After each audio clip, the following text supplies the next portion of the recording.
Hello everyone, welcome to Katharine's Creatures. This is a series where I get to talk a little bit about and touch base upon various mythological beasts, beings, and the like pulled from lore worldwide.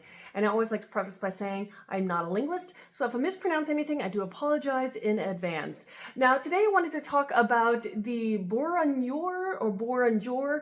Not exactly sure how to pronounce this particular creature, but it is essentially a dinosaur-shaped cryptid that comes from Australia.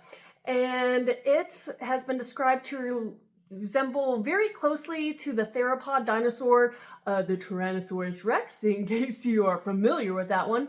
Though other cryptozoologists do kind of argue that it might be actually a little bit more similar to some of these other predatory species like the raptor, but both should be familiar to the majority of us if you have a passion for dinosaurs.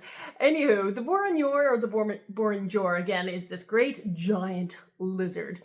And according to the Aboriginal myths that talk about it, it was thought to be around between 20 to 25 feet in length, have clawed hands, and kind of walk in a bipedal form. So again, the two legs and the two arms. And so that's why, again, it kind of reflects a lot of these great dinosaur predators of the past. Now, there have been a number of cases of sightings of this particular creature throughout Australia.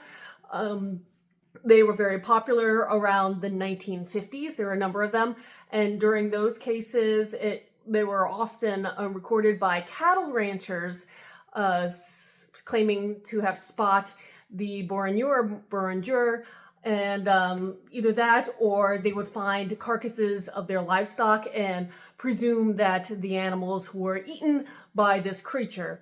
Now, even before that, there were Aboriginal stories and that talked about this, again, this great lizard hunting throughout Australia.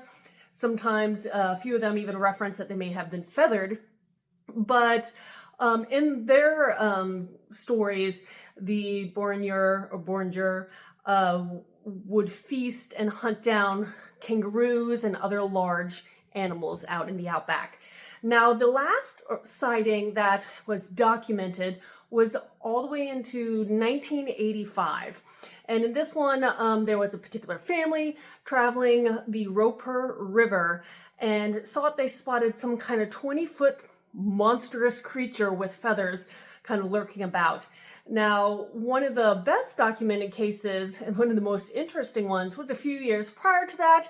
In 1978, there was a man named Brian Clark who kind of disappeared when he was walking in a stretch of woodlands.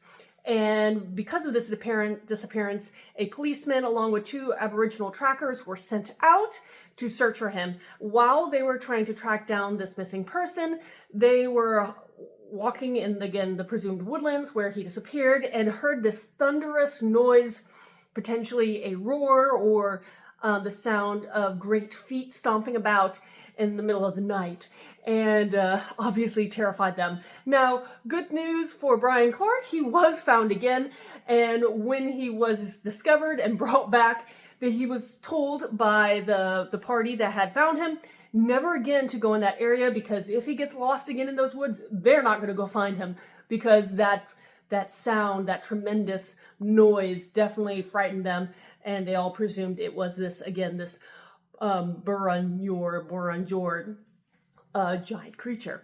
Now, that's pretty much all I have on this particular cryptid.